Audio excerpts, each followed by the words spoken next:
आनंद व्यक्त आहे. दोन तीन वेळा महाड केसरीला हरलो होतो. दुःख होतं पण आज शेजारी सोडले नाही. जोपर्यंत हिंद केसरी महाड केसरी होणार आणि आज कष्टाची चीज झाल्यासारखं वाटतंय. हिंद केसरीची गादा मिळालेली आहे. अवघ्या 15 सेकंदात ह्या खेळ आटोपला गेला.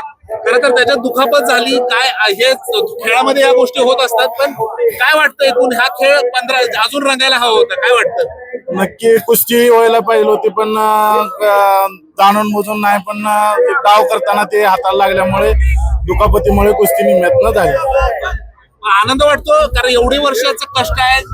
मागच्या वर्षी सुद्धा महाराष्ट्र केसरी ची तुम्हाला हुल बसली होती, पण या वर्षी तुम्ही आता हिंद केसरी पटकावलाय. नक्कीच चुलतेचं स्वप्न पूर्ण होतं. ज्याने मला आज ह्या गाडीला मी आहे की माझे चुलते काकासाहेब गायकवाड बसतात, काकासाहेब पवार बसतात, गोविंद पवार, शरद पवार, बापू राजकर, रणजित सिंग पोंगाल, अमोल काशी, त्या सर्वांच्या कष्टामुळे मी आज हिंद केसरी झालेलो आहे.